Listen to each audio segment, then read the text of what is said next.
Legenda Putri Mandalika.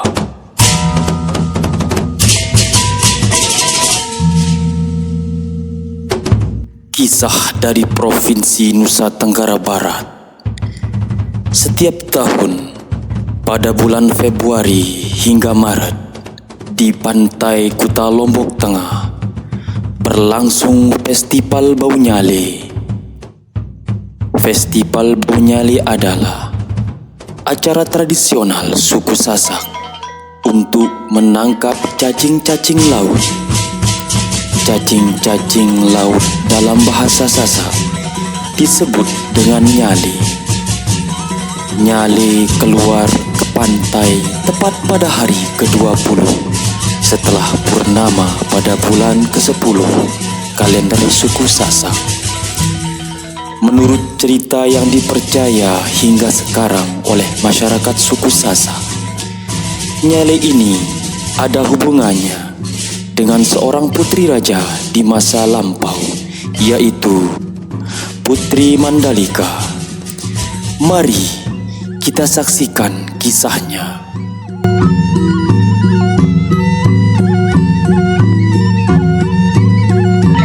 Dahulu kala, tersebutlah sebuah kerajaan di Pulau Lombok. Istana kerajaan tersebut tidak jauh dari pantai. Raja Tanjung Beru dan permaisurinya Dewi Seranting memimpin kerajaan dengan sangat adil. Rakyat pun hidup aman dan tentram. Raja Tanjung Beru mempunyai seorang putri yang diberi nama Mandalika. Putri Mandalika sangat cantik dan mempunyai budi pekerti yang sangat luhur, sehingga banyak pangeran ingin menjadikannya sebagai permaisuri.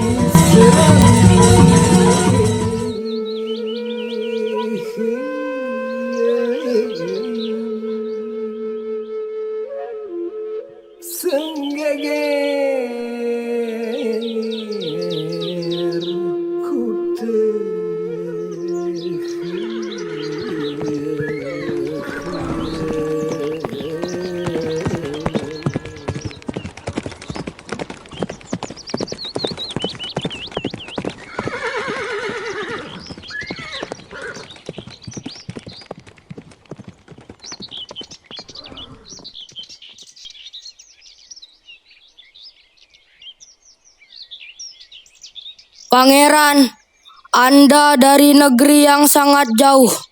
Apa tujuan Anda datang kemari?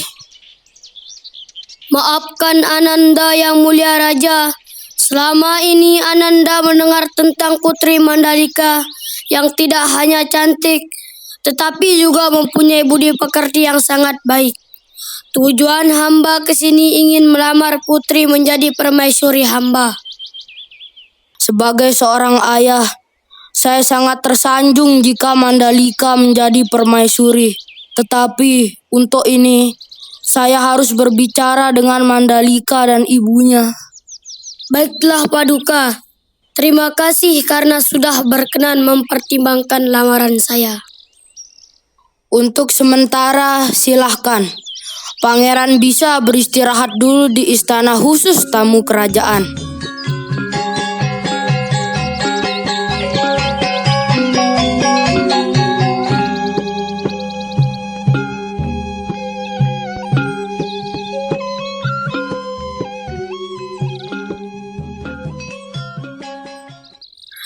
Paduka yang mulia Raja, tujuan Ananda ke sini karena ingin melamar Putri Mandalika menjadi permaisuri hamba. Baiklah, akan kusampaikan maksud dan tujuanmu ke sini kepada Mandalika.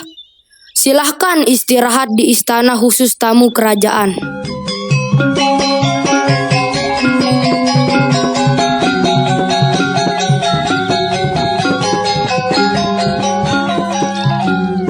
Kemudian datang lagi dua orang pangeran, yaitu Arya Bumbang dan Arya Bau.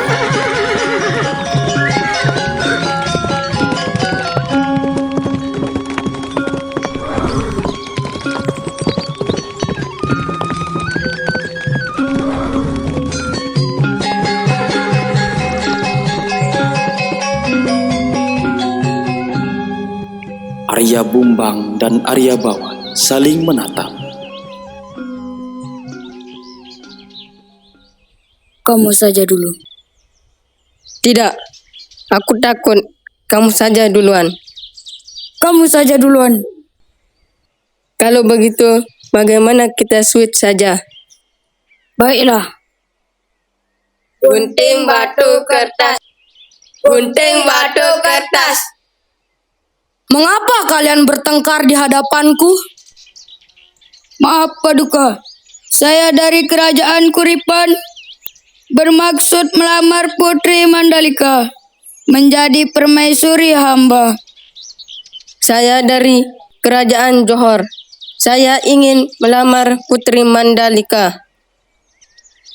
Baiklah, kalau itu maksud dan tujuan kalian, nanti akan kusampaikan kepada Mandalika.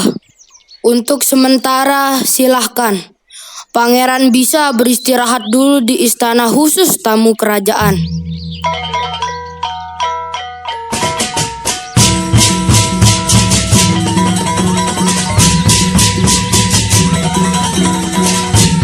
Ternyata tidak satu atau dua orang yang melamar Putri Mandalika, tetapi belasan pangeran datang melamar Putri Mandalika. Karena banyak pangeran yang datang, akhirnya Raja Tojang Beru mengadakan rapat terbatas dengan Putri Mandalika dan permaisuri. Raja Tojang Beru pun memanggil Mandalika.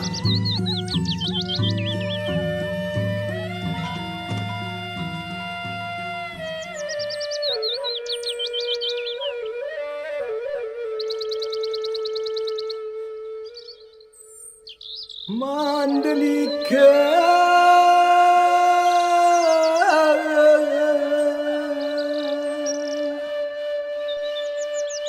Mandalika,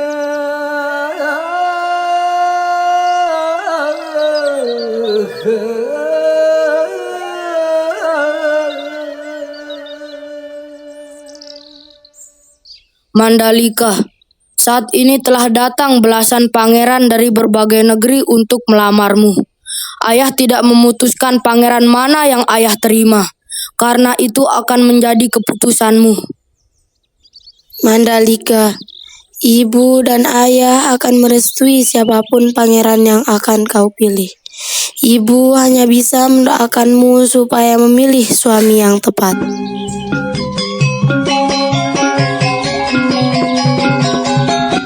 Putri Mandalika pun tidak langsung memberi jawaban.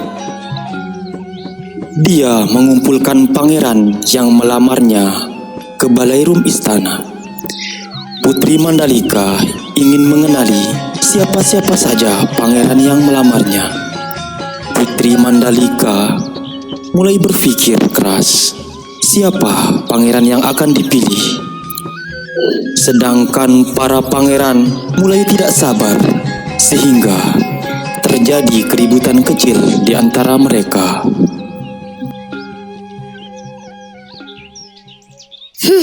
Putri Mandalika pasti akan memilihku karena ayahku adalah raja besar yang menguasai utara. Tidak mungkin. Aku adalah putra mahkota kerajaan Araksana. Dia pasti akan memilihku. Tidak, dia pasti akan memilihku.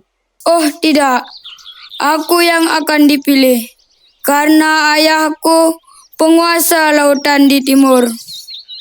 Jika sampai kamu yang terpilih, aku pastikan pasukanku akan menyerang kalian. Kalian pikir aku tidak berani menyerang kerajaan kalian? Kerajaanku mempunyai persenjataan yang lengkap. Diam kalian!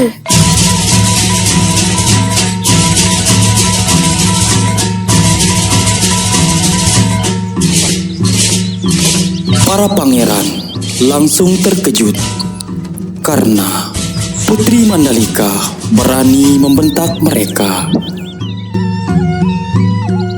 Pada hari ke-20, bulan ke-10 atau 3 hari dari sekarang, datanglah pagi-pagi ke pantai. Aku akan memberikan jawaban kepada kalian.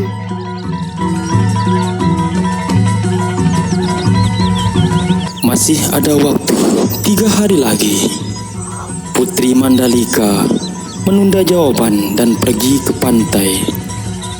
Putri Mandalika tidak ingin gegabah mengambil keputusan. Dia sudah melihat ancaman perang besar jika memberi jawaban dengan terburu-buru. Putri Mandalika pun bersemedi di tepi pantai dengan memohon petunjuk yang kuasa. Dia mencari cara agar pertumpahan darah tidak terjadi.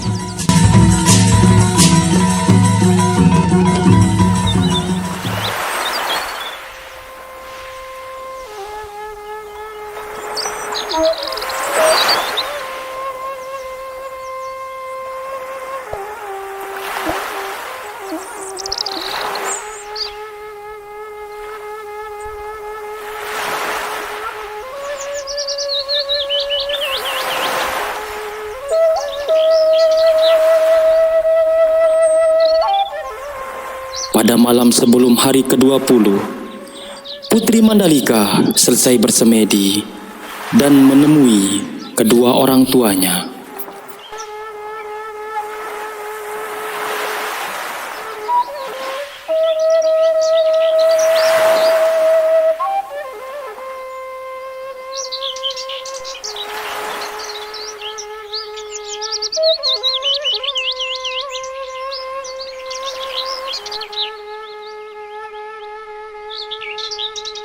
Ibu, ayah, besok pagi-pagi marilah kita datang ke pantai. Ananda sudah mempunyai jawaban untuk para pangeran itu.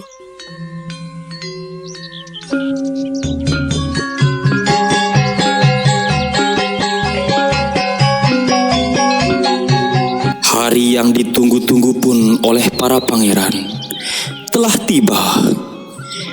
Belasan pangeran itu pun sudah menunggu dengan tidak sabar. Tetapi rakyat pun berduyun-duyun ke pantai. Mereka ingin menyaksikan siapa pangeran yang akan dipilih oleh Putri Mandalika sebagai suaminya. Putri Mandalika ditemani oleh ayah dan ibunya dengan berjalan kaki dari istana. Setelah melihat para pangeran itu sebentar, dia berjalan menuju karang tempatnya bersemedi.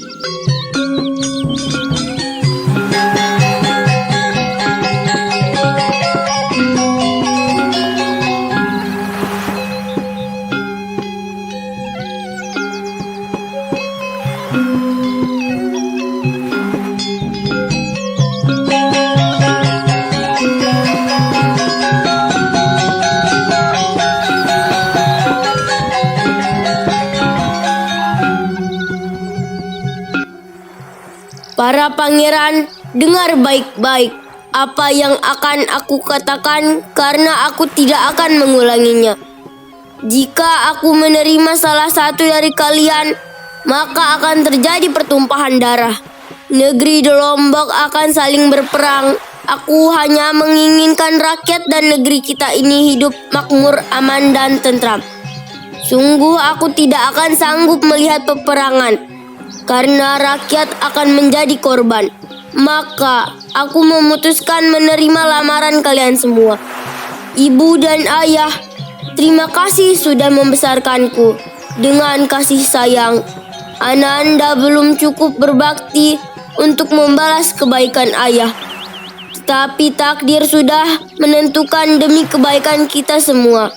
Nanti akan muncul nyale berwarna-warni di pantai ini. Biarkan rakyat mengambilnya. Mereka bisa memasaknya atau menaburkan ke sawah-sawah. Selamat tinggal ibu, ayah.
maksud dari perkataan Putri Mandalika. Tiba-tiba saja sebuah ombak datang dan membawa putri ke lautan. Semua pangeran terkejut dan mencari Putri Mandalika bersama dengan rakyat. Ketika mereka kelelahan mencari putri, tiba-tiba muncullah nyali yang berwarna-warni, yang jumlahnya ribuan. Akhirnya, semua faham apa maksud sang putri. Seperti pesan sang Putri Mandalika, rakyat mengambil nyali-nyali tersebut. Sebagian dimasak dan sebagian ditaburkan di sawah atau perkebunan agar tanaman tumbuh subur di setiap lahannya. Tepat hari ke-20 bulan ke-10 penanggalan suku Sasak, nyali-nyali selalu muncul di pantai. Sekian kisah legenda Putri Mandalika.